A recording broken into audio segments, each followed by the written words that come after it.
+1 வந்து ஒரு group choose பண்ணும்போது வந்து பார்த்தோம் அப்படின்னா, நம்ம நிறைய பாயிண்ட் ஆஃப் வியூவில் வந்து யோசித்து பார்க்கணும். அந்த மாதிரி இந்த physics, chemistry, biology, computer science எடுத்த நிறைய ஸ்டூடெண்ட்ஸோட ஒரு கொஸ்டின் என்ன அப்படின்னு பார்த்தோம் அப்படின்னா, நான் எடுத்த குரூப்பில் கம்ப்யூட்டர் சயின்ஸ் இருக்குது, எனக்கு இந்த BSc computer science, BSc information technology இல்லை பிசிஏ இந்த மாதிரியான கோர்ஸ்க்கு ஈஸியாக அட்மிஷன் கிடைக்குமா அந்த மாதிரி வந்து கேட்குறாங்க.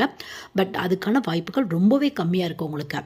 உங்களுக்கு நீங்கள் வந்து ஒரு பிஎஸ்சி கம்ப்யூட்டர் சயின்ஸோ இல்லை பிசிஏவோ இல்லை பிஎஸ்சி இன்ஃபர்மேஷன் டெக்னாலஜியோ இந்த மாதிரி கம்ப்யூட்டர் ரெலவெண்ட்டான ஒரு சயின்ஸ் யூஜி கோர்ஸ் படிக்கணும் அப்படின்னா மஸ்ட்டாக வந்து மேக்ஸ் வந்து கேட்குறாங்க. நிறைய காலேஜில் ஒரு 98% மேலே இருக்க காலேஜில் உங்களுக்கு வந்து அட்மிஷன் வந்து தரமாட்டாங்க.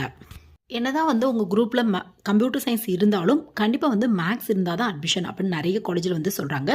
ஏதாவது ஒரு சில பிலோ அவரேஜில் உங்களுக்கு வந்து எந்த குரூப் எடுத்திருந்தாலும் பரவாயில்ல அப்படின்னா அட்மிஷன் தரதுக்கான வாய்ப்புகள் இருக்குது. ஸோ நீங்கள் கம்ப்யூட்டர் ரெலவெண்ட்டான கோர்ஸ் தான் படிக்கணும், அந்த ஃபீல்டில் தான் போகணும் அப்படிங்கிற ஆசை இருக்குது அப்படின்னா ப்ளீஸ் வந்து நீங்கள் மேக்ஸ் இருக்க மாதிரியான குரூப் வந்து சூஸ் பண்ணிக்கோங்க.